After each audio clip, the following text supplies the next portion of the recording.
तुम देख नहीं पाते हो मुझे, पर तुम मुझे रोज देखते हो।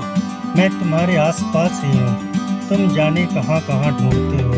तुमने बस इतना ही ढूंढा मुझे, कभी मंदिर की घंटियों में, कभी मस्जिद के अजानों में। तुमने बहुत की है कोशिश मुझे महसूस करने की, पर तुम भूल गए हो शायद कि मैं तुम्हारी कैद में नहीं हूँ। मैं आज़ाद हूँ, मैं सरल हूँ, मैं तुमसा कठिन नहीं हूँ।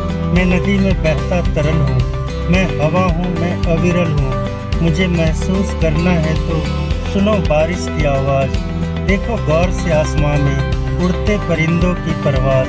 मैं झीलों में, तालाबों में रहता हूँ, मैं हरे भरे घने जंगलों के इन मकानों में रहता हूँ। मैं सूरज की जलती आग हूँ, मैं चांद सा शीतल राग हूँ। मैं समंदर हूँ, अथाह हूँ, मैं जमी हूँ, मैं आसमां हूँ।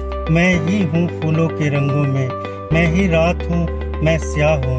अब भी अगर जो मैं नहीं महसूस हो पाया तुम्हें, तो बैठ किसी शाम साहिल पर, देखो उस नीले समंदर में डूबते सूरज को देर तक। मैं छलक कर आऊँगा तुम्हारी आंखों से बाहर, खाली से हो जाओगे तुम, समझ लेना मैं वही हूँ।